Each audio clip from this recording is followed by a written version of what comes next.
ശ്രീനാരായണ പരമഗുരവേ നമഃ. ഓം അവതാരവരിഷ്ടന്തം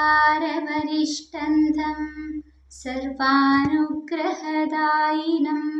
നാരായണ ഗുരും വന്ദേ സർവമംഗളസിദ്ധയേ. എല്ലാവർക്കും നമസ്തേ. ഞാൻ അഞ്ജന ഷാജി. ഈ ഭൂമിയെ സകലരിലും നിറഞ്ഞിരുന്ന അവയിലെ മാറ്റങ്ങളെ സദാ ഭരിച്ചു നിലനിർത്തുന്ന ഒന്ന്, അതാണ് യഥാർത്ഥത്തിൽ ഈശ്വരൻ, അതായത് പൂർണ്ണനായ ഒന്ന്. അതുകൊണ്ടാണ് ഓം പൂർണ്ണമദ പൂർണ്ണമിദം പൂർണ്ണാത് പൂർണ്ണമുദച്യതേ പൂർണ്ണസ്യ പൂർണ്ണമാദായ പൂർണ്ണമേവാവശിഷ്യതേ. അതായത് പൂർണ്ണം, അതാണ് ബ്രഹ്മം, സത്യം.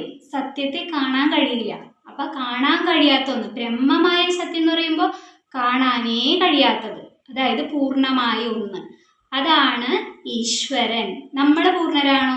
അല്ല. നമ്മളിൽ എല്ലാവർക്കും നെഗറ്റീവ്സ് ഉണ്ട്, പോസിറ്റീവ്സ് ഉണ്ട്, എല്ലാം ഉണ്ട്. പക്ഷെ ഈശ്വരൻ എന്ന് പറഞ്ഞ എല്ലാത്തിനും മേലെയാ. അതുകൊണ്ടാണ് നമ്മൾ പൂർണ്ണൻ എന്ന് പറയുന്നത്.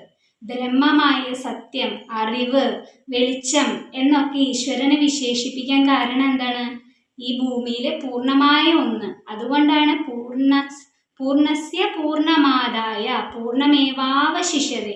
എന്തിൽ നിന്ന് എന്തൊക്കെ മാറ്റിയാലും എന്ത് തന്നെ അവശേഷിക്കുന്നു? സത്യം തന്നെ അവശേഷിക്കുന്നു.